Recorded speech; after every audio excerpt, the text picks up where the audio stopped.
We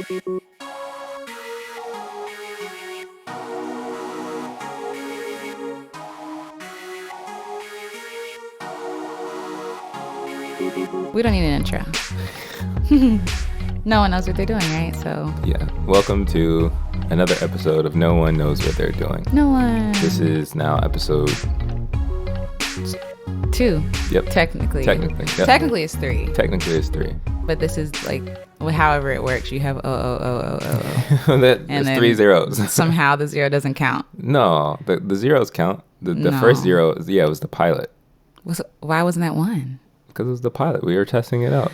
If you want to call it 1, all right, fine. From now on, this is now episode 3. Really? So, yeah, we're on episode 3 since. But then episode 1 is gonna be weird. People are gonna be like, "Oh, where's episode 2?" You see what I'm saying? Nobody needs to know. Okay. This is just the next episode of No One Knows What They're Doing. Yes. Okay. All right. Cool. So, you are. I am Alecia Renece. And I'm Jay Calloway Pinckney. Welcome back. Hey, welcome. Welcome back. Yay. Thanks for tuning in again. Yeah, thanks for tuning in again.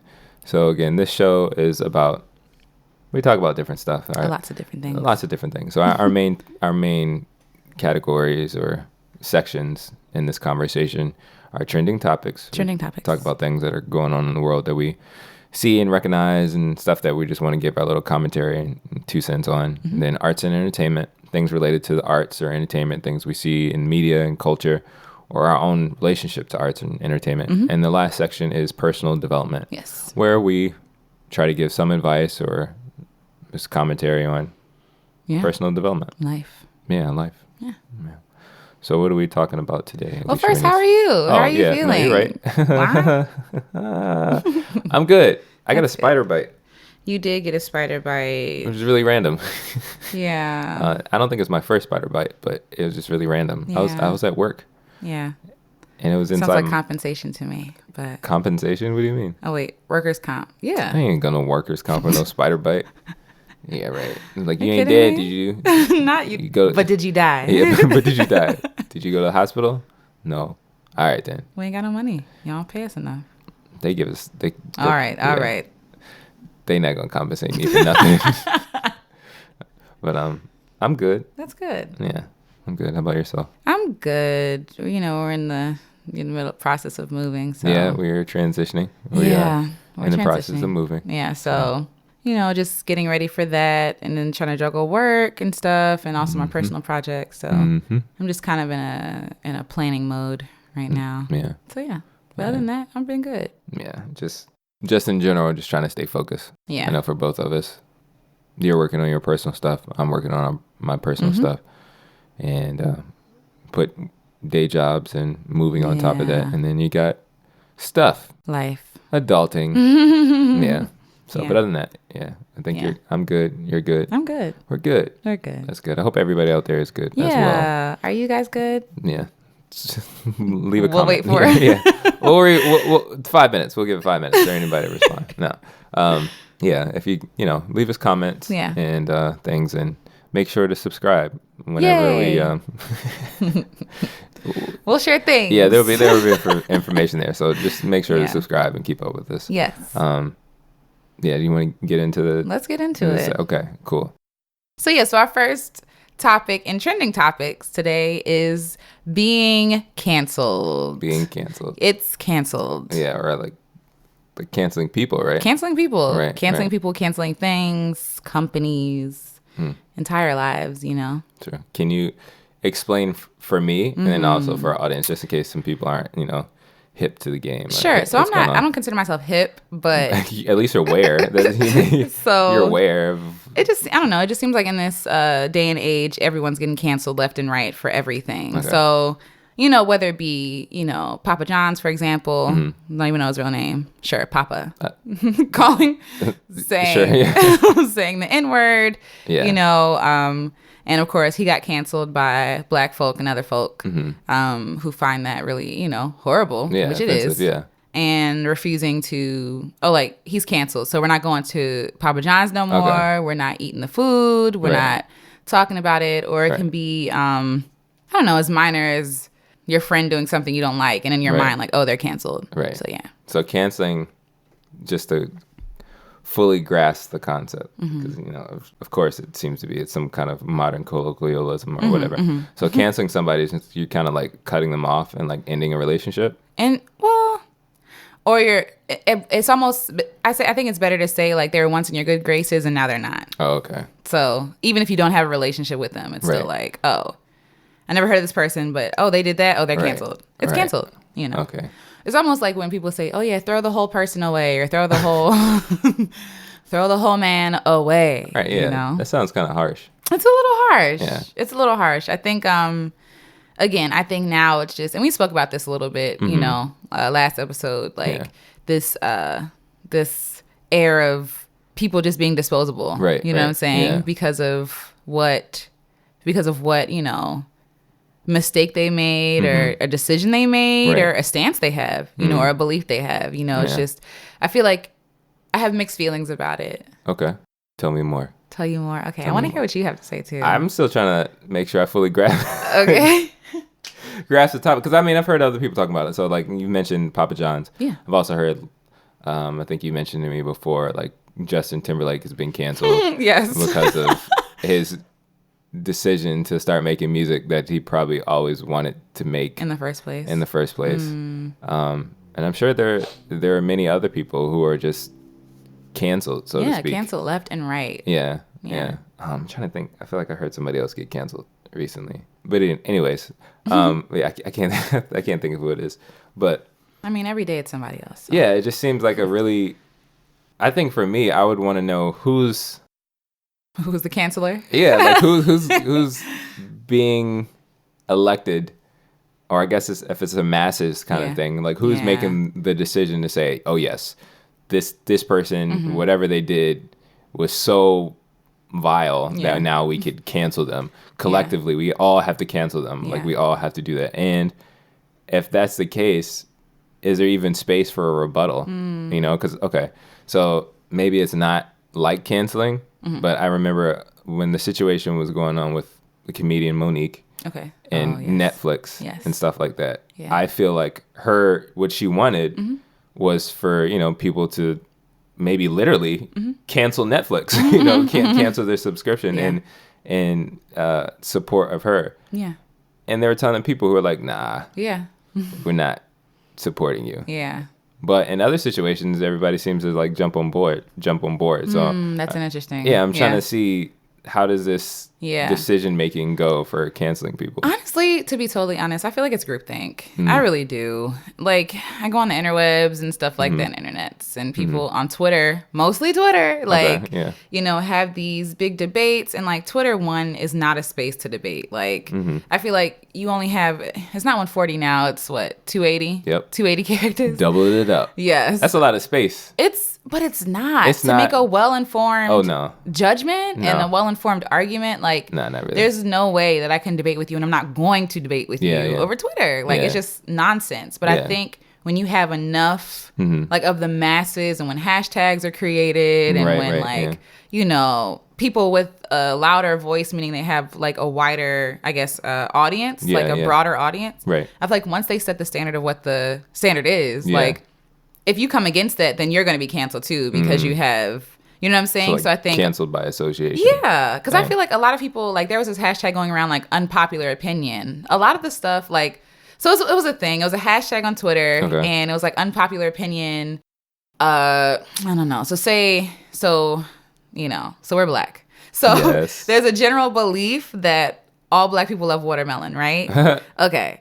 Unpopular opinion from a black person would be like, unpopular opinion, watermelon is nasty. Right. Okay. You know what I'm saying? Right. Gotcha. Like, so coming into, so like, I feel like I had a lot of unpopular opinions when it came to a lot of these people getting canceled. Right. Right. Or a lot of beliefs, but I don't feel like being attacked or dragged. Right. Right. So I'm not going to say anything. And it's not necessarily fear. I think on some level it is, but I think sometimes it's also, do I really have the energy for this? Yeah, right I was now? about to say. Are you really up for listening, or are you just set in your ways to be like, this is the only opinion there is, this is the only take on it? Yeah, no, definitely. I think the last point you were making about that the fact that it's not necessarily fear. Yeah. But sometimes I feel like it's just tiring. It is. The idea of trying to debate or convince people through the internet because mainly through social media. Yeah. It's not the best method of communication.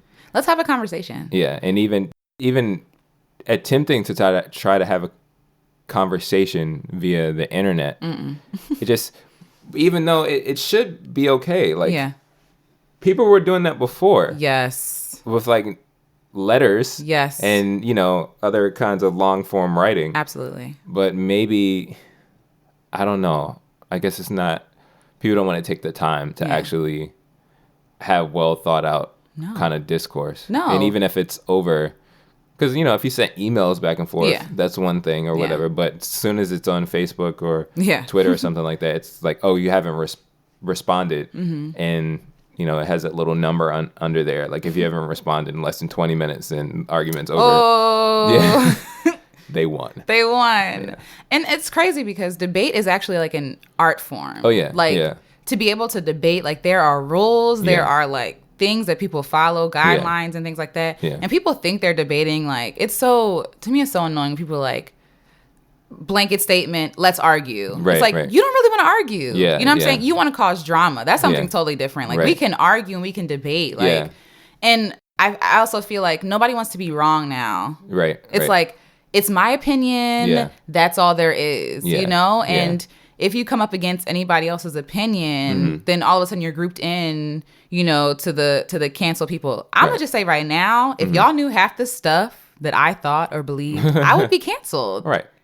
But I'd be canceled with you then. By association. No, for real. Yeah, so we could be canceled together. That's fine. Yeah. We'll find our own network. You know? Even I think this time, I've never lived another time, so I don't know. But like, are you a time traveler? It just seems like now people are so unforgiving, and they're they lack grace, they lack understanding, they lack empathy, they lack, and it's almost like people are praised for being a robot. People are praised for being emotionless. Right. Somehow you're stronger because you lack emotion and empathy. No, you're a weak person to me. Like, if you can't consider other people's like feelings and opinions and understand that your opinion is not the only opinion there is, and also understand why people have those opinions, why people have those beliefs, you know what I'm saying? Why people do what they do, you know what I'm saying? Not saying that it's right, but understanding where they're coming from. If you don't have that, that's weak to me. That's childish. That's immature. Right. But like, people get off like on being, again, petty and being unforgiving, you know? Right. Yeah. And I think back to so Jamiel and I watched the show Jerry Springer. Jerry Springer. No, we're not watching that. No, we don't watch Jerry Springer. Jerry Seinfeld's comedians in cars getting coffee. Yes. Yeah. And they interviewed Kramer. Yeah.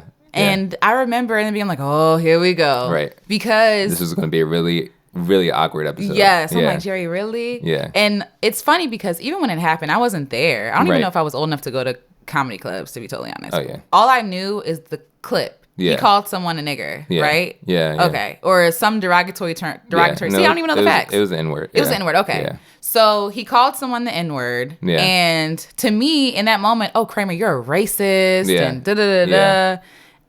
And so fast forward to the episode we watched, what was that, like last month or 2 months ago? Yeah. It was recent. It was recent. Yeah. Kramer was on there and they were interviewing him and he was talking about how that moment affected him. Right. How in that moment he had a lot going on. Yeah.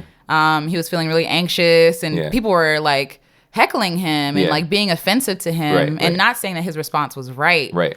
But I understand why he responded that way. Yeah. It's like, oh, you're hurting me, I'm going to hurt you too, right? Yeah. And so after watching that episode, I cried. Yeah. Yeah. I cried because I felt so bad for him and I felt shame because I was one of those people like, canceling you suck. Him.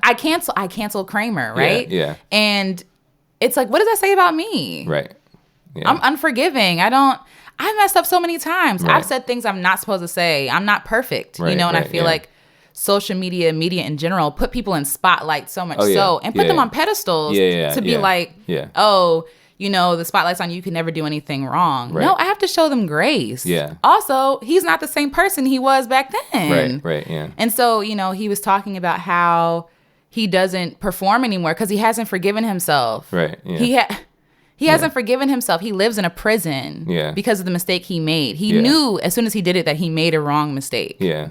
You know what I'm saying? Yeah, yeah. And it's like, you know, we preach love and we preach like, oh yeah, you know, acceptance for everybody and tolerance. Yeah. And it becomes ironic because, you know, like even on the show they said that like you being tolerant of everything, you become intolerant. Right. For example, if I don't even really need an example, but like I'm tolerant of everything, and if your opinion is anti anything that is using air quotes tolerant, then I become intolerant because I'm not accepting your view. Right. You know what I'm saying? Yeah. Like your tolerance only allows certain things. Exactly. Then it's not tolerance. Yeah, it's not really not really tolerance. No. Or what is the other word that they use? Oh, everyone's like, be open-minded. Right, yeah. You're not open-minded. Stop lying. You're open-minded only to the things that you want to be open-minded about. Right. If I have a view opposing that, and you automatically, oh, you're wrong, you're not open-minded. Right. You have to be open-minded to the idea that people have different opinions, experiences, beliefs than you. Yeah, that's true. That's life. Yeah, that's true. So yeah, I'm not a part of the canceling crew. I just don't. Yeah, no, I don't do that anymore. I don't think that's not a wise thing to do. Yeah. Because, and the reality is, like you were saying about robots and things like that, I think a lot of people hop on bandwagons because they don't want the light shine on themselves or shown on themselves. Yep. Which is difficult because if you're actually taking the time to work through your own self-reflection and work on yourself, then you'll realize all of the flaws that you have. Absolutely. And you'll be able to understand people. That doesn't necessarily mean that you approve of anything that they do. Right. But you're willing to understand, like, yo, they made a mistake in this area. Does that mean I support them in their mistake? Yeah. No. Exactly. But I can understand it. And that doesn't necessarily mean I have to, like, cut them off forever. Right. But it's just like, nah, I mean, you know, you can process the situation, you can process your judgment differently than just like, no, we gotta completely run away from them, cut them off forever. Like, no, they're still human just like you are. Yeah. And, you know, possibly if you were in the same situation, you might have responded the same way. This was my point. Like, people want to pride themselves on being so like upstanding and, you know, I don't know, whatever word you want to use. Yeah. That kind of esteems yourself. When we're all broken, we're all messed up. We all have flaws. We all do things that are not PC all the time. Right. You know what I'm saying? Yeah. Like, or say things that are PC. Right. And, you know, it's funny because we say things that are not PC in like our small groups. But when people come on like platforms and they say something is in public, it's like, oh no, like that's outrageous. And it's like, if we pull out all the stuff in your closet, you'll be canceled. Yeah. Everyone's canceled. Yeah. At some point, you would have done something to offend somebody or a group of people. Yeah. Absolutely. Yeah, that's true. And for me, like, I've always been very, very forgiving. I think I'm very forgiving, and sometimes to a fault, right? Like, yeah. But I'm all about action. If somebody messes up and they're like very sorry, their actions will show that they're sorry. I give people that chance, as opposed to just being like, oh, you're done. Like, even with my friends, like, if you offend me, one, I'm going to tell you, you know what I'm saying? And if you're like being erratic or whatever, like, I still forgive you. You know what I'm saying? And I give you chance after chance after chance. A lot of people aren't like that. Like, they have unrealistic standards for people. Yeah. They expect them to never rub them the wrong way, to never say the wrong thing, or, you know, and I feel like what's happening is people are missing out on growing opportunities. There's no way, like, what does the word say? It says, iron sharpens iron. Sharpening iron is not fun. Oh yeah, no. If I'm iron and you're iron and you're like, there's sparks that are happening, things are falling off. You think if iron was alive, that would be fun? No, that would be painful. Those painful experiences help us to grow. If we what is the word? If we tailor make our social circles and our what is the word? If we curate our lives to never have any opposition, to never have any challenge or, you know, offenses, we don't grow. Oh yeah, no, you can't. There's grow no like that. growth. You're not a bigger person because you cancel people. You're not a bigger person because You know what I'm saying? To me, it's very cold. Again, it's very childish. It's what kids do. Right. Oh, you're not my friend no more because you didn't give me no PB&J. Right. That's the adult version. Yeah. You see what I'm saying? Yeah. But y'all want to, have people around you and, they make you feel warm and fuzzy all the time. Right. No. And the thing is, I'm not saying that you have to keep around people that make you feel like trash. Yeah, you don't have to keep toxic people around you, But even define toxic. Yeah. Because toxic is someone who's bringing you down like a dark and horrible path. Right. Yeah. Versus someone who might offend you using air quotes in the moment because it's something against what you think and what you say. Yeah. You know what I'm saying? I mean, I think even if you're going to say, as artists, we can have people that are, there's different types of criticism. Yeah. And then there's just people who are just being abusive. Yeah, absolutely. So to speak, of your art. So somebody could say something that rubs you the wrong way. Yes. But the whole point of it is to benefit you. Absolutely. And to help you grow. And it's constructive 9 times out of 10. Yeah, constructive in some form or fashion. Yeah. But if somebody's just saying like, oh, no, you suck, yo. You're trash. You need to stop. Yeah. Right. Like, just end it all. That's totally different. Like, that's I consider that toxic. Yeah. And it can be masked in different ways. Yeah. I think. Mm-hmm. And I think if you're not in an environment that's helping you to grow, that like you were saying about iron sharpening iron, that means there's some kind of opposition, there's some kind of effort, there's some kind of strain or strenuous activity, whether it's, just relationship building or conversation. Like if you're only in, like you were saying, like a soft kind of environment, right, cushy, you're not really gonna survive. You're not really gonna grow. Like even your body is like that. I was just about to say that. We're like on the same page. Yeah, if you have something's in a cast, it's fully protected. Yes. It atrophies. It deteriorates. Exactly. It just sits. It gets weaker. Exactly. But when you're in an environment that you have to deal with stuff and bend and move and use your muscles, that's when you get stronger. That's when you keep your life and you keep growing. But that seems like the opposite of the culture that we're in. Yeah. It's that, and mainly in regards to thought. Yes. Everything is so polarized at this point that people are trying to avoid either side. So if you have, just the sake of using words, liberal and conservative. I hate it, but okay. Yeah. But those are, usually your extremes. Buzzwords and extremes. So like in either camp, the other camp is already defined as like the enemy. Exactly. For the most part. So it's like completely avoid them. That's why I don't like it. Yeah, just completely avoid them. Oh, if you're in a conservative camp, it's like, oh, they have liberal thoughts. Forget it. I'm not going to read it. I'm not going to know anything about it. They're canceled because... they're canceled. And vice versa. Oh, you're conservative, I'm not going to listen to it because... and you remain ignorant and you look dumb. Like... You know what I'm saying? Yeah. I at least want to, even if there is an enemy out there, I want to know like the tactics. I want to know where they're coming from, even how to reason. Some people, it just seems like their fire is like set from drama. Yeah. Like they need to be, they need to cancel people. They need to, you know what I mean? So to me, it's just really, and it's so ironic because again, like you think you look so wise and smart and like what you're really saying is, I don't want to grow. What you're really saying is like, like I don't have the capacity to understand what you're saying. I'm going to be selfish and I'm going to be, and if that's where you are, that's where you are. Right. But don't sit up there and be like, it just irritates me. You know what I'm saying? Like, don't sit up there and be like, oh, I'm growing. That's why I'm canceling you because I'm growing. It's like, no, you canceling that and not dealing with it. Yeah. Cause you to stay in the same place. Right. And you're going to deal with the same thing over and over again, Yeah, that's true. Yeah.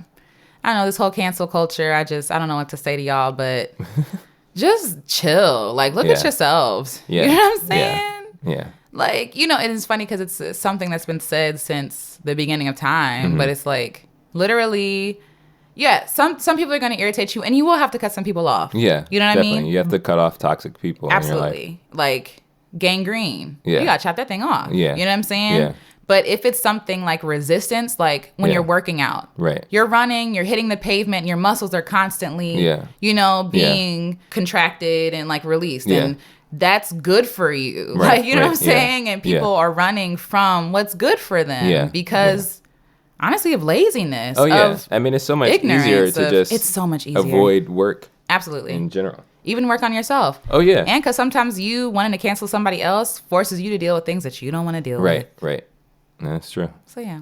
Yeah. So, I mean, tell us what your thoughts are. Yeah. Are you about that cancel culture? Yeah. Are you pro cancel or anti? I don't know. Well, just tell us your thoughts. So what do you think? Do you think it's even beneficial? Yeah. In our culture and our society to just cut people off? Yeah. To cancel people, or like you were saying, just throw it all away. Yeah. Like, one more thing I will say though about that is like, I feel like no one is writing a paper on, like, no one's writing an essay. It's not like the intro, my 3, my stance, my 3 reasons to support it, and my conclusion. It's like, it's all being captured in Twitter. It's all being captured in like Instagram posts or, Facebook posts, which is not an educated debate. You know what I'm saying? Or like an educated stance. If we were to actually sit face to face and have a conversation, I feel like, and honestly listen and hear people out.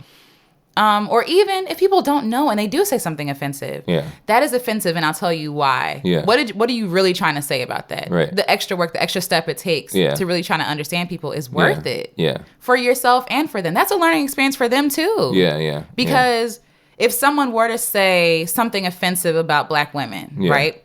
And my 2 responses could be, oh, you're canceled, versus like, that's offensive. You might not know that's offensive, but I'm going to tell you that it's offensive. If you know that, then okay, shame on you. But if you don't, I'm going to tell you why. This is a learning experience for you and me. How do I deal with the situation? Also, so you're not going out here looking stupid. And then if I go off on him and cancel him or her, then it's like, oh, then for them, it'll be like, oh, I'm never dealing with Black women again because X and Y did this and this and this. You know what I'm saying? Like, it affects more than just the person you're canceling. Yeah, that's true. So, yeah. Sorry. No. Yeah, just, again, let us know your thoughts. Yeah, I'm just so anti-cancel. I just really am. No, yeah. It breaks my heart. Yeah, it makes sense. I mean, it sucks to throw people away. Yeah, it does. Nobody wants to be thrown away. Yeah. And, and I think kind of goes back to what we were saying about groupthink. No one wants to be thrown away. Yeah, no, not really. If somebody wants some kind of community and to be cut off from a community because of a mistake. Yeah, or whatever. A misspeak. Yeah, yeah, it sucks. Yeah, it does suck. Yeah, and we want people to show us that grace. Oh yeah, yeah, definitely. If it's something that we said or something that we did, we're all here. Oh, I didn't mean it. That's not. I didn't know. Yeah. But then with other people, it's like no. Right. So yeah. All right. Moving on to the next topic. Or the next section of the podcast. Yeah. Arts and entertainment. So today we wanted to talk about. Maybe we can find like little intros to do like for each like arts and entertainment. I don't know. Well, that sounds good. Break it up. No, yeah, we'll work on it. We'll work on it. We'll pull something. It's a work in progress. Work in progress. You know why? This is only episode 3. Yeah. And no one knows what they're doing. We'll figure something out. Yes. To make it more entertaining. Yeah, and let us know how y'all feel about it. Are y'all liking the format? Yeah. Is it, are we? Yeah. Is it? Yeah. Let us know. Also, if you have any things that you want us to talk about in those, whether it's trending topics related to arts and entertainment or personal development. If there's something that you want us to cover, talk about. You want to know our thoughts about stuff? Thoughts about something, like. No, I'm saying I might be canceled, but. Yeah. But I'll be honest. Yeah, might as well be honest. Might as well. Go out with a blaze of fire. So this section, arts and entertainment, we are going to, I guess, try to touch on the recent rise, I guess, in the past few years, maybe, of this artist/creative craze. Tell us more. Yeah. So I want to make sure I phrase this and say this the right way, because Alecia, Renece, and myself, we both consider ourselves artists because of the kind of work that we do, whether it's acting, music, photography, writing, things like that. And with that, we also consider ourselves creatives because you kind of have to be creative to kind of fall in that. But in general, that's kind of been a buzzword, to be creative. Oh, I'm a creative, or oh, I'm an artist. You do that shimmy. I wish I could see him. Yeah. Oh, I'm a creative. It's probably good that they can't see me. But yeah, it just seems like it's a rise in everything. And I'm sure some people may feel that way in other industries as well. Maybe like entrepreneurship. Like everybody's an entrepreneur. I'm an entrepreneur. I'm gonna do this. Yeah. And it's like a saturation in these kind of areas or fields. even though they've always been around, people have always been doing this kind of stuff, but it just seems like it's the popular thing to do. Mm-hmm. Like, how many people who are actually saying that they are artists or creatives are, one, doing it because they can't not do it? So what is your definition of an artist? Of an artist? Creative, yeah. Okay. Sorry. No, it's okay. I'm trying to remember how I defined it the last episode that we talked about. Yes. Someone, in essence, is producing something like content or whatever in various mediums or forms to share maybe deeper ideas in a creative way. Yeah, okay.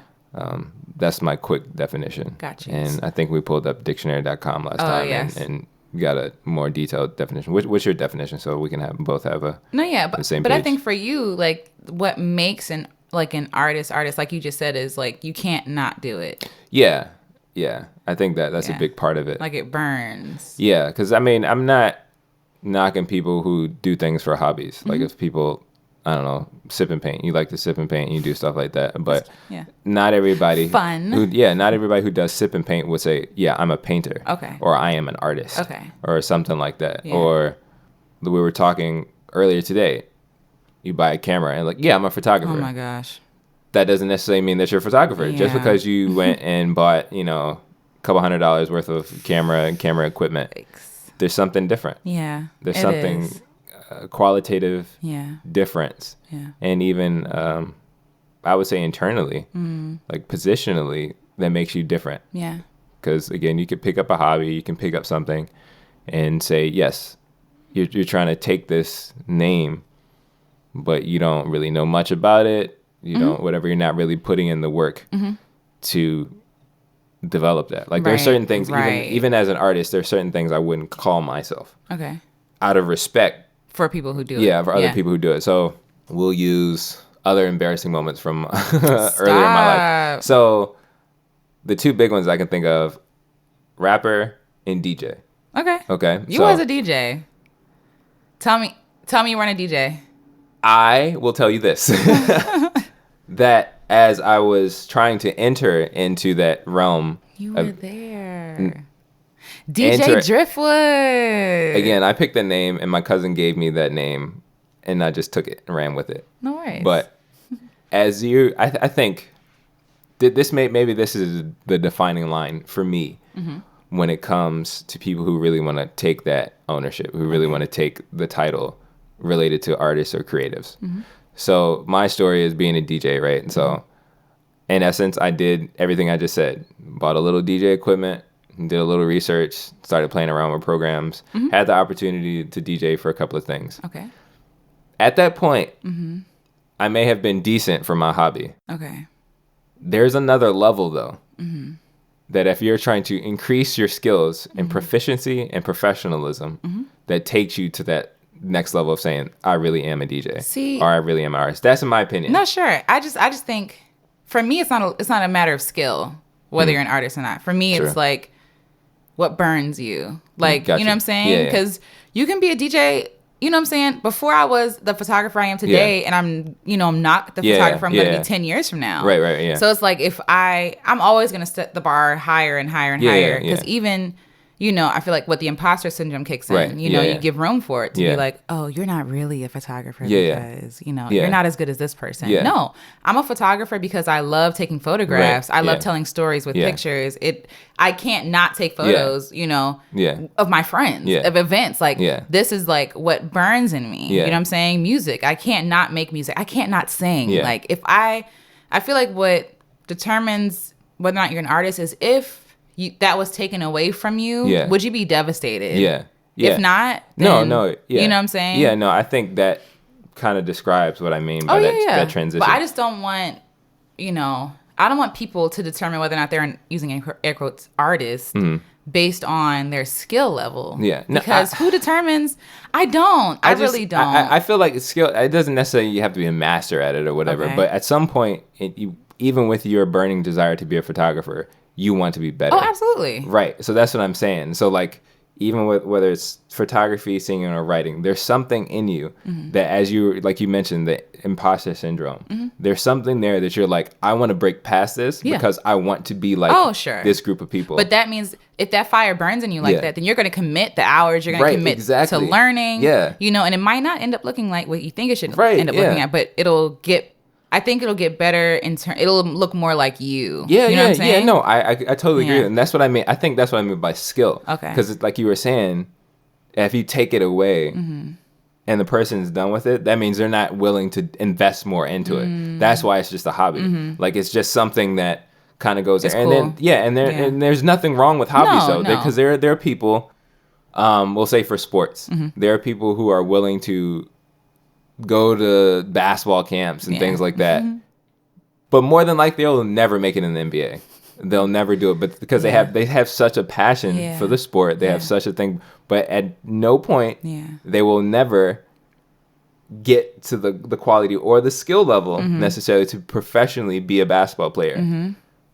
But they're still a basketball player. Yeah, they're still a basketball player. So there's different levels to it. That's what I'm saying. It's not necessarily skill in the sense of mastery, but you can't be like, I love basketball. And you don't. Like, like, you're going to spend the time there. I think that passion calls you to those things. Yeah, you're going to dig deeper. Like, I want to work on my jump shot. I want to work on my I'm going to find somebody to help me get better. So there's going to be some kind of transition to help you increase in whatever skill or interest that you have. Whether, like you were mentioning, like time and effort. Yeah. And I think because of getting back to the whole main point of just like it as a buzzword, I think because of at least my opinion, the reason there's such a rise in it is because of technology, because of the use of these tools and things like that. It makes it easier for people to go ahead and take the title because they feel like they can do something. Yeah, I think I feel like it's trendy now to be an artist. It's trendy to be an entrepreneur. Yeah. And if you're not, you suck. You know what I'm saying? Yeah. And even for me, I am an artist. Like, I have to own it. It's taken me a while to own it. Yeah. I am an artist. And I feel like even with like media and stuff like that, social media or whatever, it'll show you, oh, this is what an artist looks like. And it has me looking like, am I not an artist? Like, I think I'm pretty artsy. I have a passion for this stuff. Yeah. But, I think with social media, it kind of allows people to make an avatar of what an artist looks like. And it's not even true. I think my frustration, like we were talking about, like a photographer, just because you have an iPhone or a DSLR does not make you a photographer. Right. It does not. Yeah. I'll say it again. Because like you said, there are photographers who have been working for years, and I still have a ways to go. I know that, but I know I'm a photographer, and I'm not the photographer I want to be, but I'm committed. Like I've put in hours, I put in the blood, sweat, tears. Like you see what I'm saying? Yeah. And for people to just kind of walk up on the scene like, oh yeah, I'm a photographer, with no commitment. It's different if like, okay, you're new. I don't have no problem with new people. Yeah. But if you're not committed to doing the work or understanding or like, and you think you're hot stuff and it's like, you're not confident, you're like cocky. You know what I'm saying? And, you're not trying to take advice from nobody. And, some people they don't, and that's fine. But like, when you don't respect people who have been doing it for years, that's when I get annoyed. Because I'm like, oh my God, please. Yeah. Instagram allows everybody to be a photographer. It's like, no. Yeah. Technically by, you taking a picture, sure, you're a photographer. Yeah. Do you know what I'm saying? Yeah. Also, in the bio now, you can put whatever you want to be. I'm a public figure. Right. I'm, I'm a musician. I'm an artist. Yeah. And then, I look and I see like, well, what are you doing? Right. Like, are you in the community? Are you giving to the community? Right. Are you getting from it? Are you, you know what I'm saying? Yeah. So, do you think, since we're, I might change my mind about this later. Yeah, just, we both, we both I'm might do that. I'm speaking in this moment how I feel. Exactly. Do you think, okay, because I mentioned I use these words, so having like maybe a hobbyist and somebody that's professional in it, and we're using the sense in professional as in like you make money off of it. Okay. Because whether you're making $10 or whatever, you're making money off it. It becomes a profession. Do you think, in regards to artistry, claiming this artist or we'll stick with your artists because creative. Yeah, anybody can be creative. Yeah, whatever. Yeah. We'll focus on artists. Do you think for somebody to own that role or that identity, that their work has to be public? No. Okay. And public, what do you mean? Like published or? Not professionally published, but like, okay, so say we'll use Instagram, right? Mm-hmm. The fact that you share your art that is actually available, so public. Okay. In that sense, it doesn't necessarily mean it has to be in some gallery somewhere or whatever, but you actually share your work. Okay. Instead of like, I take all these pictures, but they're always in my closet. Like nobody ever sees any of the stuff that I ever create. Mm-hmm. Do you think being public, actually sharing your work, is part of owning that identity? No. I think there are a lot of closeted poets, a lot of closeted storytellers, and photographers and musicians. Yeah. All types of people who are just afraid. I think a big part of it is stepping out into, owning it. Yeah. But I think it's just a matter of owning it as opposed to being it. You know what I'm saying? Yeah, that's true. I can rock with that. How about you? What do you think? I mean, I can rock with that, and I think at some point though you have to come out of the closet.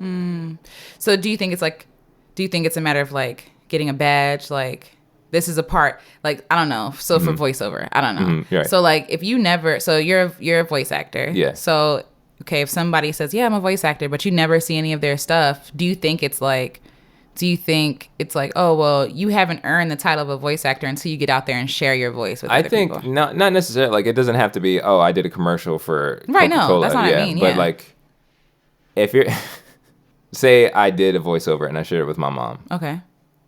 That's cute. That's sharing something. She'll be a number one fan. You know what I'm saying? Like, she probably will always be my number one fan. But it's something about, like, you have shared it with somebody. Like, somebody else knows that you are this. Because, again, it's dangerous. I mean, I don't know. I think it doesn't have to be all of your work. Yeah. I just think at some level, you have... Okay, so I think, and I'm all for it, creating stuff for your own personal... Absolutely. Processing, things like that. Mm-hmm.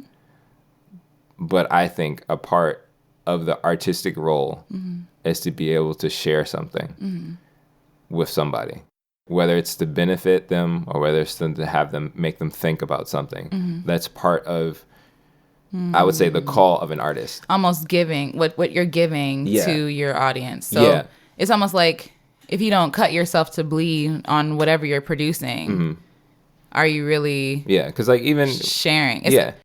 It's safer, of course, to share the stuff with, people who are going to approve of you anyway and put in your closet. Yeah. But is part of being an artist going out and like bleeding? You know what I'm saying? Yeah. Like, not, clearly, literally, but like when someone shares their piece of art with, even if you think like, oh, this is okay. Right. You know what I'm saying? Yeah. I got a cousin out and whoever who can draw it better. Yeah. Whenever they're showing you something, they're showing their soul. Like it is so personal. Yeah. And I think to your point, I do think that a part of being an artist a part of being an artist is sharing your soul, bearing your soul. Right. And part of bearing your soul is not just in pages, but showing it to other people too. Yeah. So because even if we're saying the burning part, because again, there are some very talented people who do stuff where they draw, whatever. But it comes out. Some way it comes out. Yeah. You know what I'm saying? Like, if you write extremely well, whether it's poetry or creative writing or something, it's going to come out of you. Yeah. Because of that burning desire. It's going to manifest itself, in some way or some form. And sure, it could be related to a hobby or something like that, but it comes to light. Yeah. Because it can't be, like you're saying, it's something you can't, can't take it away. Because if you're painting in your closet, always, and you end up going to a sip and paint, and everybody else's joints look like stick figures and stuff, and yours looks, amazing. Yeah. Somebody's gonna be like, oh snap, you can paint. Yeah. Somebody's gonna acknowledge your artistry. Somebody else is going to, confirm or affirm that this is not just normal painting. Yeah. Like, you're doing it. I know, if you're at the sip and paint joint, you're like, I know and I understand that, other people are here. Some people might be inebriated or things like that. Joint. But and I may have had a couple of glasses of wine, but what you have done is amazing. Is better than, or it stands out. what about, instead of saying it's better than or I think it's great, is it makes me feel? Sure. Yeah. I mean, that, maybe that's part of the feeling, because it's something you see, like you process it differently than all the other stuff that you see. Right. It is something you... And it is a matter of skill. I don't, Yeah. But I definitely think art that makes me feel is better than any skill to me. Yeah. You know, you think about like even singers, like people can sing down, like they can run all over the place and they can run circles around me and they can they have vocal ability that I don't have. You know what I'm saying? But when a singer is actually singing, and they could be singing like just straight notes. Yeah. And I feel it. Yeah. To me, that's gonna stick out, stick out more than someone with great skill. Yeah. So I almost feel like an artist almost has a duty, not that they should put this pressure on themselves to make something that makes them feel, and in turn makes other people feel. You know what I'm saying? Yeah. Does that make sense? Yeah. I mean, I think overall, it's a hard question. Yeah. It's a hard. I was just curious because, again, because of the culture that we live in, it's very easy. So easy. To okay, so something related to this is the idea that it's a popular thing now to be an introvert. Ugh. So it has a sense of being trendy. Yeah, it is trendy. It's very trendy. Whatever it is. It's just like, oh, okay, I took this online Myers-Briggs thing and then I chose a couple of answers. Right. And now I'm an introvert. Right. So that means cater to me in an introvert way. Yes. Or being an introvert now gives me excuses to talk about not be around people or whatever. The thing is, what's so funny is like, for people who are truly introverts, like some of the stuff people be saying, I'd be like, no. Yeah. Like, that's rude. Yeah. You know what I'm saying? Or like, no, that's not acceptable. Right. Like, but I think even in what people understand introvert, people to look like, and they're all different. Like people think it's like one size fits all. Oh, we don't know. It's like, no, like, even some people won't believe that I'm an introvert, but I am. You know what I'm saying? Yeah. Like I do. It's not a matter of like, oh, I don't like people. Yeah. I don't want people around me. That's not it at all. Yeah. It's just that I recharge, I reset, I refocus, and like being around a lot of people drains me. Yeah. Like we were out with friends 2 nights in a row. Yeah. I was exhausted. Yeah. I was exhausted. Yeah. You know what I'm saying? Yeah. And I think a lot of it is because they say introverts don't like small talk. Yeah. I don't. Yeah. I want to get into the nitty gritty. If we're going to talk, we're going to talk. Right. You know what I'm saying? Let's actually talk about something. Yeah. And because those talks are so heavy and they're so real, like I think that's draining. Yeah. Yeah. You know what I'm saying? Yeah, no, I understand. Yeah. Versus like, I don't know, I'm not an extrovert. Versus extroverts who are like, oh no, let's just, let's hang. We can talk about anything. And it's like, okay. Yeah. You know what I mean? Yeah. So, and it is trendy. It is trendy, and it's really annoying because everybody's an introvert because they want to be accepted. Yeah. It's okay to be in, what is it, ambivert? Yeah, just everything. And extrovert. Like, literally. Yeah. And also, maybe you don't identify with any of it. Yeah, you're just human. You're just you. Like everybody else. Yes, like. Yeah. But it is, whatever becomes trendy, it's like, everyone catches like wildfire, and then I see people doing, I just get so irritated. Yeah. Or like now we were talking with our friend before, and she was saying that it's really in vogue now to like be broken and be hurt on social media and I don't think I love honesty. Yeah. I love when people are honest with me and tell me that they're hurting or whatever. I love it. Yeah. Like, and because I think what's been going on is like, everything's perfect. Right, everything's da-da-da-da. This is, get like me. Yeah. And so now the total opposite of that is like, I'm, Yeah, it's authenticity. Yes. Authenticity is trendy, but sometimes it's not even authentic. Yeah, yeah. It's like, it's so trendy, it becomes inauthentic. Yeah. Like, I don't know how else to say it. Like, authenticity is in vogue now. Yeah. And it's like, why can't we just be honest from the beginning? Yeah. Some days I just want to be like, hey, y'all, look at my hair. It's cute. Right, yeah. And then some days I'm like, I don't feel like trash. I feel like trash today. And yeah. That's true. So yeah. It's not just with create. I feel like something else is going to happen. It's trendy to be. Yeah, it'll switch. Yeah. It jumps from thing to thing. And I think as things switch like that, and transition back and forth from topic to topic, The reason it bothers me a little bit is because I know there are people who really are artists. Busting their behinds. Yeah, really busting their behinds. Been doing it since it was, a trend or something like that. They was on it before they even. Yeah, before they were calling it a buzzword. They were just because low key, 10 years ago, being an artist was looked frowned upon. Yeah. Like, oh, you're an artist.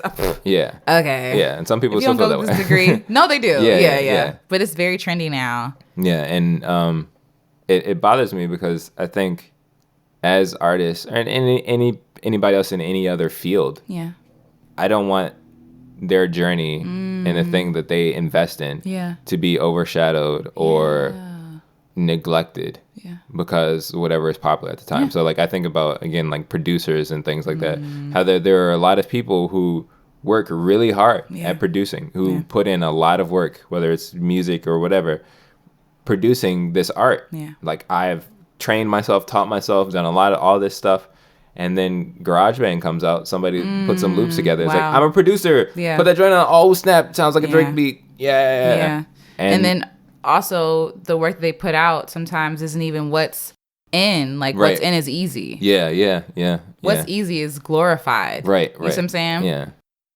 But not the stuff that's different. That took time to even create their own. They took time to create their own ear for you know what I'm saying? Like, and like you said, those little loops, like, it's like, oh, this beat is hot. Give it a good bass and anybody will tell you a beat is hot. Right. Yeah. But when you're really like a musician, like when you're like trained to like listen to all the different layers, it's like, okay, this is kind of basic. Right. You know what I'm saying? Like, people are so easily They're what's the word? Tintillated? What is it? No, like, there's so many memes and like GIFs and stuff like that from like producers or like producer networks and stuff like that. It's like, oh yeah, this is how you make a trap beat. This is how you make them whatever. And it's like almost like cat videos. It's like it's just crazy that and I'll bring it back around to what I was saying about being a DJ. Like as I was going further into it, there was a point that I realized like, yo, if I really want to do this in respect and honor of other, because I think there's a certain level of respect as even if you're a hobbyist in regards to an artist. Or giving an example of like a basketball player, there's a certain level of respect to those who are really good at it, those who are professional. And I feel like I felt like I couldn't do that anymore. It's like, you know what? I can be okay without doing this. This was fun. Yeah. This is great. I had fun. Yeah, I had fun. I learned a lot and things like this, but this was realizing that, for me to actually increase my skill, because like you were saying, that burning desire, there's something there that's going to like, I want to keep doing this. I think the part of the burning desire will make you want to get better. Absolutely. Because it's not satisfying to know that your stuff is basic. Yeah. Like you don't, you don't. I think as an artist, you can't just be like, you know what? I'm okay with my stuff sucking. That's enough. It's like, this is good. Good enough. Fair. I wrote my story, it doesn't make any sense. It's grammatically wrong. There's a lot of spelling mistakes. There's a lot of things wrong with this, I read other great writers and authors and stuff like that. I'm good. I'm just, there's something as artists like, no, I don't want my stuff to be trash. And there's something that keeps you coming back every day. Right, when you're like, this is garbage. Yeah, you throw over the computer and you come back. Right. Okay. I have to do better. I have to keep getting better. And I think for me, in regards to DJing, that burn wasn't there. Yeah. It was like, okay. Well, I think that's admirable. I think and you could be a hobbyist DJ. Oh, yeah. There's nothing wrong with being not at all. If you enjoy doing it and you want to spend for your friends or whatever, or if you want to freestyle from time to time or whatever, or like you were saying, in photography, if you want to take pictures and stuff like that. By all means. Yeah, you can do it. And, you could, if you want to keep it going and then claim the identity, I'm a photographer. Yeah. But more than likely, you'll probably say, I'm an amateur photographer or I'm a hobbyist photographer or whatever. Right. You usually put something there. Yeah. Because when you say you are something, usually people tie money to it. Yes. If you're not willing to do stuff for free in the beginning or pay your dues I don't know if you're really serious about it. Yeah. You know what I mean? Yeah. Because even in photography, and again, I say this today, I might change my mind later. Yeah. I might go back and like, I shouldn't have said that. Yeah. But like, I paid my dues. I did a lot of shoots for free. I did a lot of shoots for like low price because I knew I wasn't at that point, yet. Yeah. Then I'm like, okay, I've been doing this for like 3 years. I think it's about time to up my charges, up my prices and stuff like that. Then hearing feedback from my clients and hearing, okay, they like it. Okay. Right. And actually hearing from my client, shout out to Nicole, like, oh, you're Yes, shout out to Nicole. You're charging too low. Right. Cheat yourself, girl. You cheat yourself. Then having to go back, actually learning about the craft, learning about actually how much you're supposed to be getting paid. Right. You know what I'm saying? Like, that takes work. Yeah. It takes work. Yeah. And I think this probably also comes from, we've kind of been binge watching comedians in cars with drinking coffee. We love it, though. Yeah, it's a really good show. And I think it provides... Even though we're not comedians. Yeah, we're not comedians. Yeah, no. And I only know a handful of comedians, actually. Like, I went to high school with one. Shout out to Jermaine Fowler, who's doing big and amazing things.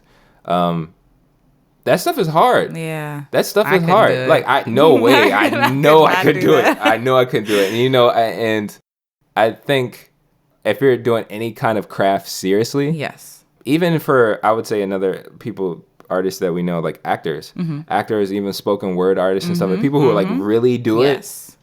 Nah. Like there's another level there. Like watching this show and hearing the experiences that they went through, the things that they have put in work to do to get to this level. Yeah. Not necessarily only level of success, great success, but it's just like whatever success is.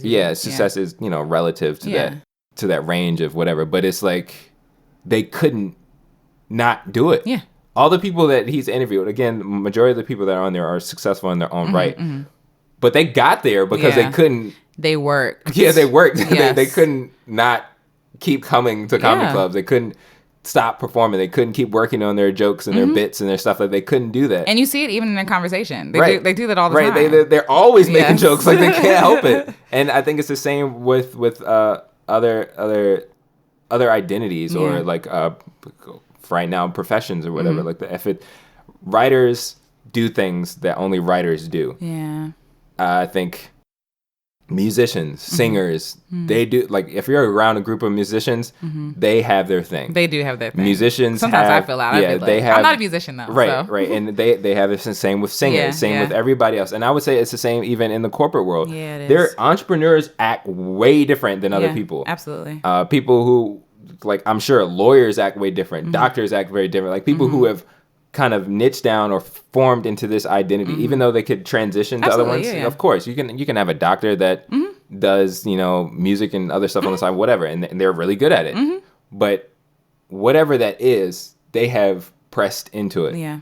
Like there's a certain level that it's like, yes, now I'm a doctor, not just because even that is the case. If you went and you got your PhD, you're a doctor. You put in the work. You put in that work. You put in the work and you made the investment. Exactly. That took you to another level. And that's the point. Yeah, like there's something there that pushes you a little bit beyond hobbyists. It pushes you a little bit because I would say even being in that kind of environment, you realize there's something about you that makes you think like, I don't fit here. You know what I'm saying? True.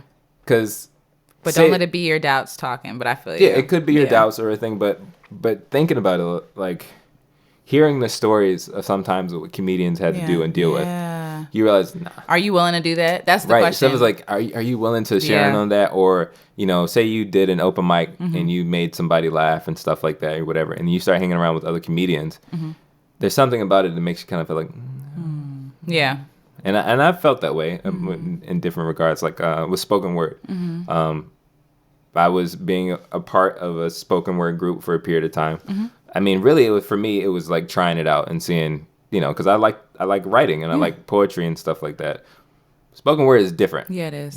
It's a totally different It's a totally different beast. Yeah. And so being around spoken word artists, you kind of be like, this, I don't think this is. And I know. I think people are attracted to the glitz and the glamour using air quotes because what? Yeah. Glitz and glamour. Yeah. The work you put in is not glitz, not glamour. Yeah. It's not glamorous at all. But like, I think people are attracted to the sheen of like, ooh, I'm an entrepreneur. Ooh, yeah. I'm a creative. I'm an artist. The highlight reel of it. The highlight reel. And what people like you, I think it's what you said. If you don't put in the work, you're not going to be that. Yeah. You know what I'm saying? And you being that, if it bleeds through everything. Yeah. You know what I'm saying? Yeah. Like most definitely. Yeah.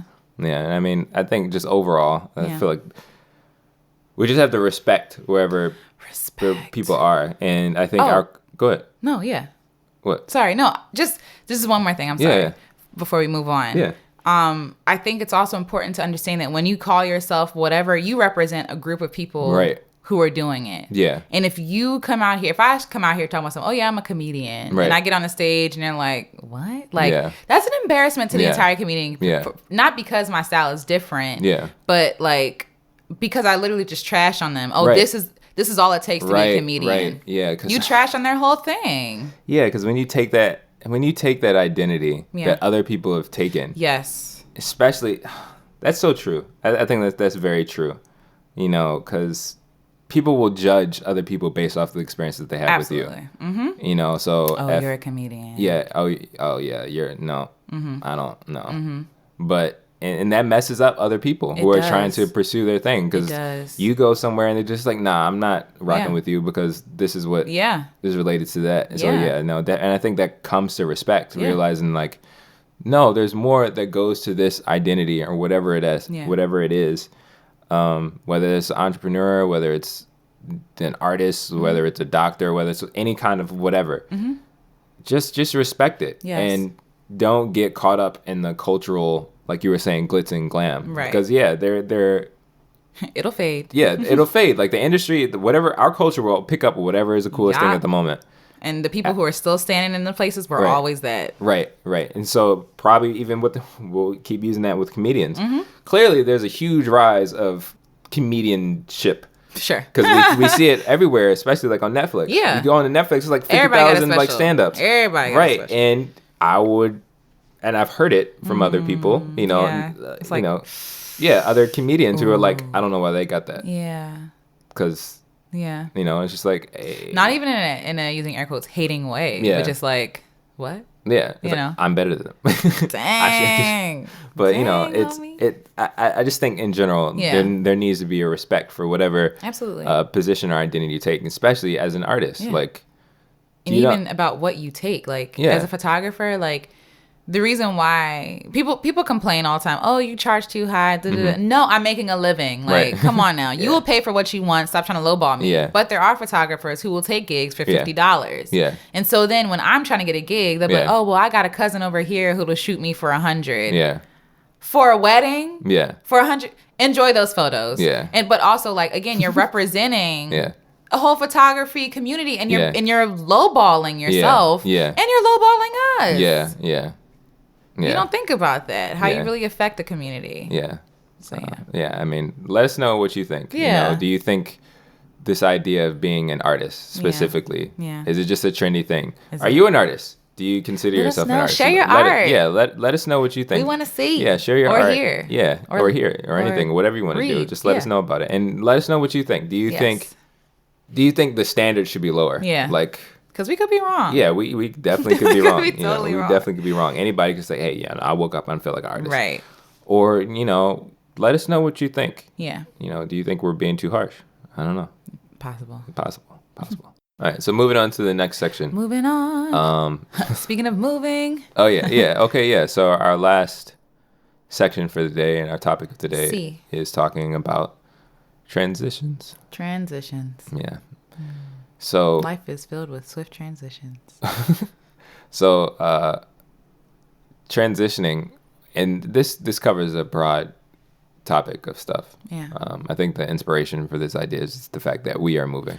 Yes. We're downsizing out of where we have been living and moving into a new situation that's going to be new for both of us. Yeah. And are we going to share it or?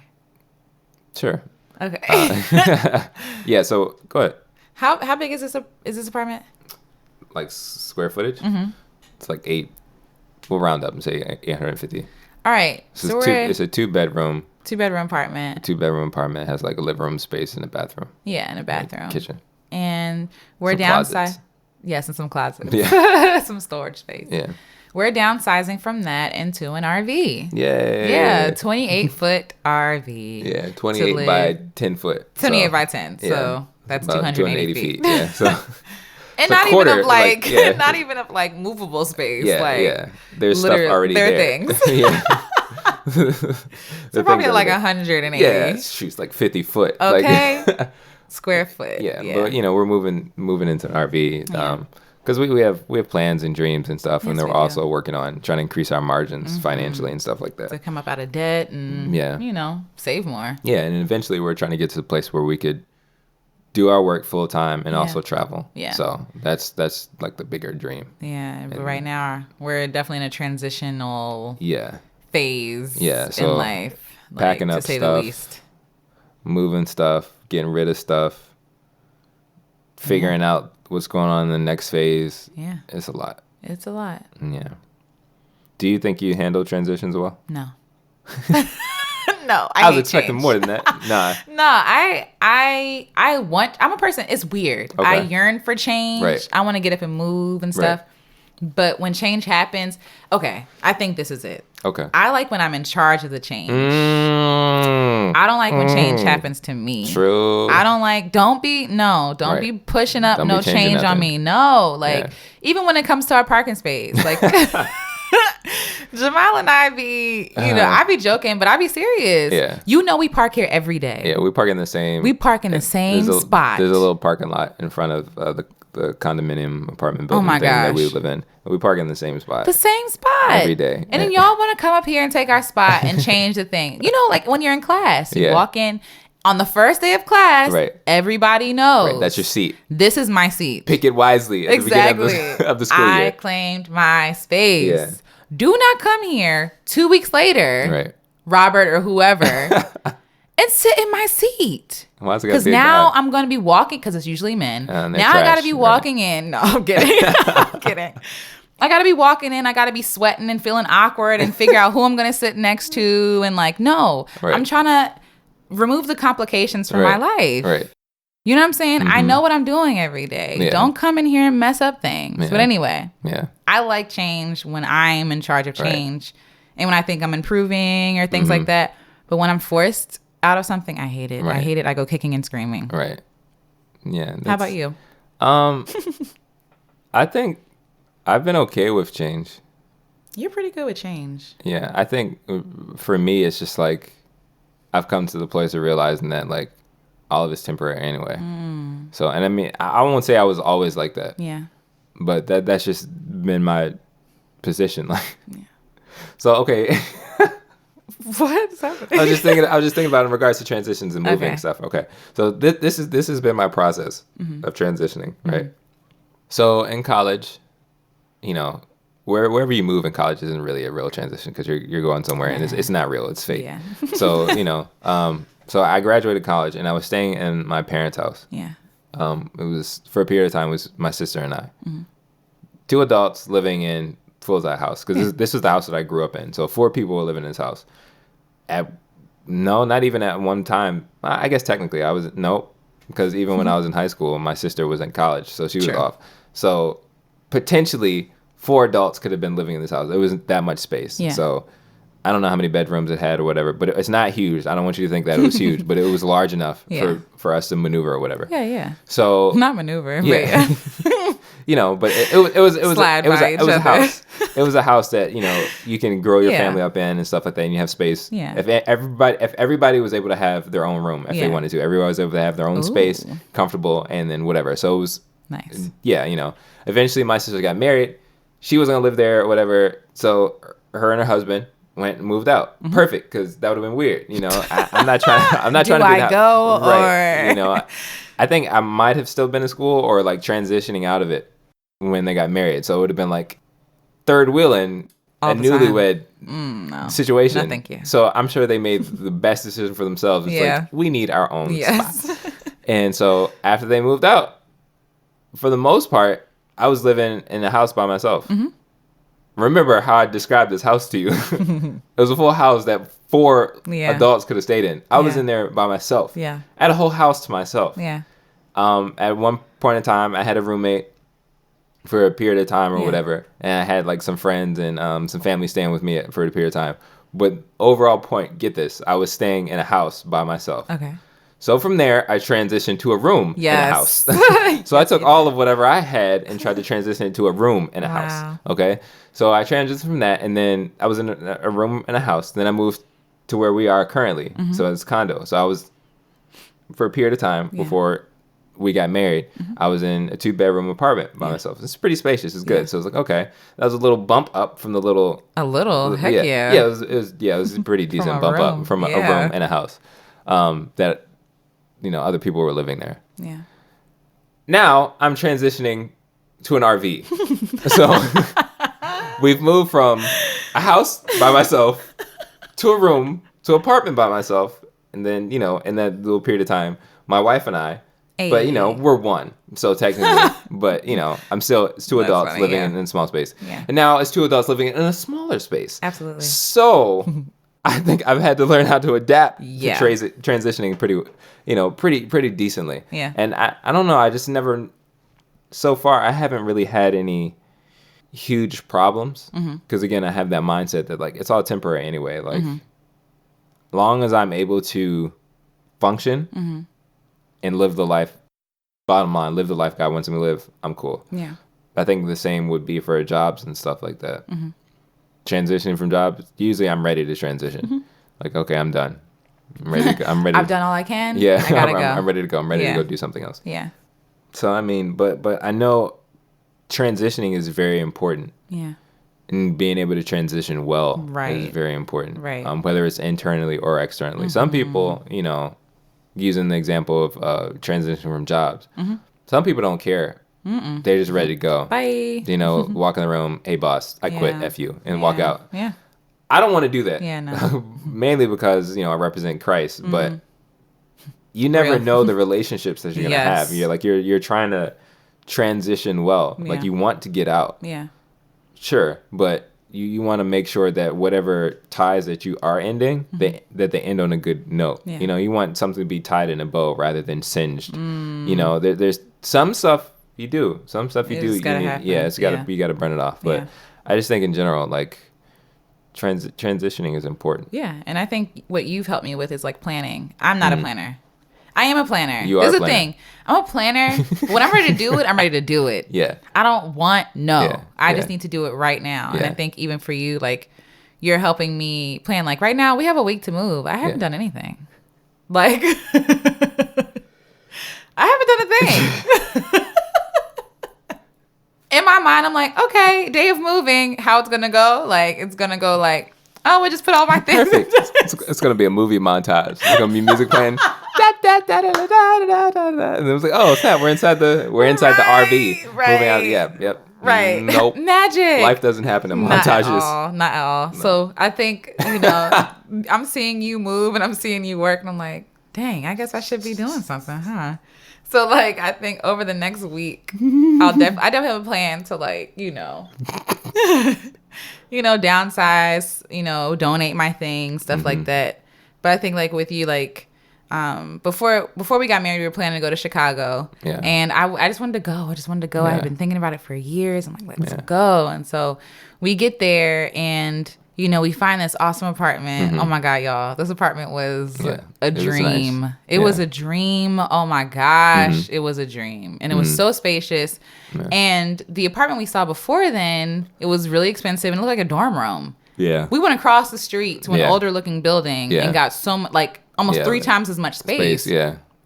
And it was nice. The one across the street was like trendy. So like all the young people were like, oh yeah, that's a steal. It's like, no, it's not. It's not. It's stealing It's a from trick. You. Okay. Yeah. So we went out there and I was ready to commit. Like, okay, when are we moving? Yeah. Like, let's do this. Like how soon after we get married? We'll just get there and we'll figure it out. Yeah. And Jamiel kind of came and was like, not to make you seem like a downer, I just but feel like dream killing. No, he just considered things that I wasn't considering. Like, if we move there, how are we gonna live? How are we gonna eat food? How are we gonna stay warm in the Chicago winters with no job? Yeah. How's this gonna happen? And I was bummed because I was like, I'm ready to go. Like, but I think what you have brought is like, okay, maybe we do need a plan. Maybe, maybe it wouldn't be the best idea in October to go to Chicago, and, wing it. But, at the same time, considering like, you didn't just totally shut me down. You still considered like what I wanted to do. So. What's wrong? No, again, I don't want to feel like a dream killer. You're not a dream killer. We're moving into, okay.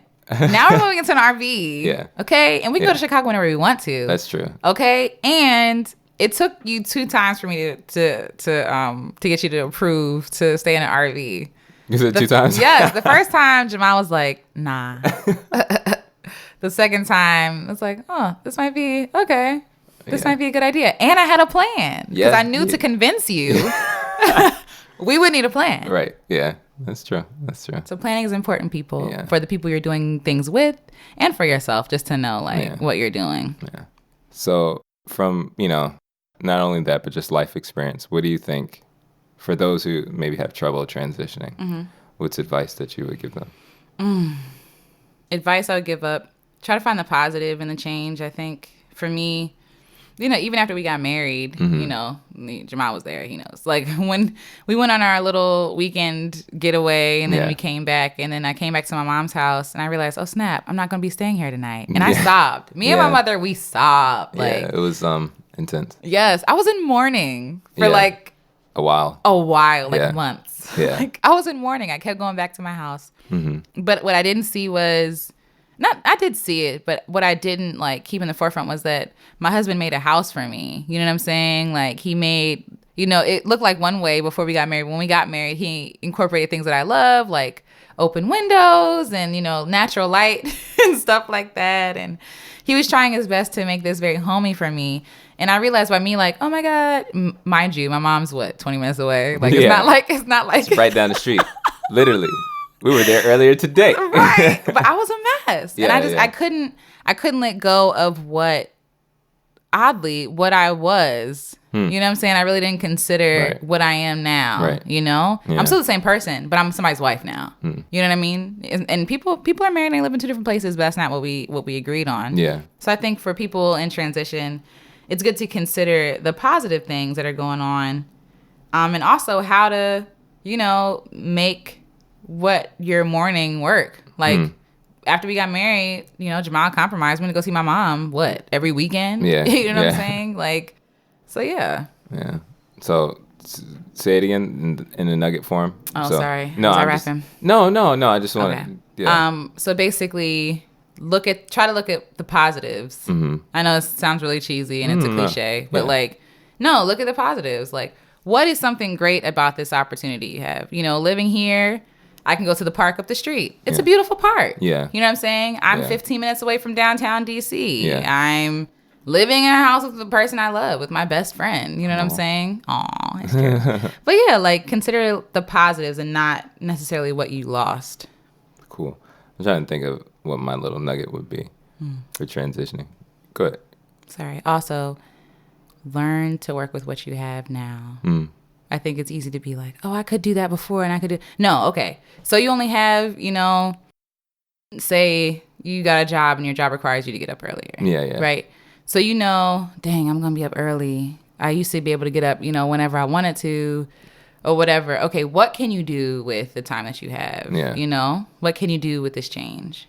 Yeah. If that makes sense. I think for me, realize that change that comes with transition, depending on how you perceive it, could either be a benefit or a negative. And keeping in mind, I think having the right perspective about transition, knowing that this is an opportunity for growth, plays a big deal. Yeah. You have to have the right perspective about transition, and whether it's transitioning from a job, transitioning from location or relationship. Or transitioning from relationships. Or just transitioning from different stages in life. Yeah. You're no longer a child, or a teenager or whatever. Yeah. You're now an adult. Yeah. Or transitioning from you were single. Yeah. Now you're married. That's hard. Yeah. And you're committed to somebody. Yeah. Transitioning from, and at some point, Lord willing, we'll get to that place. Transitioning from, you're just 2 single adults. Married adults. Now you get kids, so you're no longer just a husband. Yeah, you are a father as well. Right. Because you can go on through life making having this attitude you are what you were. Right. And it's just not gonna work. Yeah. You're gonna lose. Yeah, and the quote Napoleon Dynamite, you can be stuck in 82. You gotta realize that moving forward and transitioning and growing there's benefit there. Mm-hmm. That doesn't necessarily mean that you are lost in the transition. Yeah. No, you can grow out of it. You can become something better, become a better version of yourself if you embrace that perspective, that transition is beneficial. Yeah. You know, whether it's a hard transition or smooth transition, there's benefit to it. And also show yourself grace, and it's okay to mourn or be angry or frustrated or upset, you know, or be happy. Like you don't have to, if you live in a job and it sucked and it wore on your body and your mental health and you left, and it's okay to be happy. Right. And it's okay also to be like, okay, I left a toxic situation. Now what? Yeah. It's okay to not have all the answers. Oh, yeah. Be definitely open to figuring out as you go, be open to learning, and also be open to giving yourself space to be who you really are in the moment. Today you might be happy. Like, again, speaking about us getting married, some days I'd be crying. Yeah. And the next day I'd be happy. Yeah. You know what I mean? It depends on what's going on. Yeah, that's true. So let us know what you think. How do y'all think? Yeah, how do you deal with transitions? How do you deal with whether it's transitions location-wise, relationships, whatever, just transitions in general? Yeah. How do you deal with them? Let us know what you think. Let us know what you think, and you know, what's a piece of advice that you would give somebody else? Yeah, you know, give us some advice. Yeah, give us. We are transitioning again. Oh yeah. Excuse me. So yeah, let us know in the comments and stuff like that. We look forward to reading your comments and the things that you guys share and stuff like that. Yeah. Yeah. Also, if you have any questions or comments, or you want to email us or contact us for any reason, or if you have any suggestions on segments we can do or whatever, you can email us at foxandmiles@gmail.com. Yeah. And that's FOXN as in Nancy, M as in manatee, ILES as in Sam, @gmail.com. Yes. Or you could also hit us up on the various interwebs. Yes. Alecia Renece, yours. So my Instagram handle is @Alecia Renece, and that's ALECIAREN as in Nancy again, ECE. And you can also find me at AleciaRenece.com. And you can find me, J. Calloway Pinckney, on Twitter @JamCalPin, JAMCALP as in Paul, IN, and on Instagram @JamCalPin_. And you can also go to Darn you. Yeah, that one guy. Whoever took his name. You can also follow me and keep up with stuff that I work on at vibrantexcellence.com. Check it out, y'all. It's really good. Yeah, thanks. I appreciate Seriously. that. Yes. But I guess until next time. You guys keep being cool and great. Yeah. And you guys are awesome. Yeah. Thanks for listening. Yeah, thanks for listening to No One Knows What They're Doing. So until next time, God bless and much love. Bye.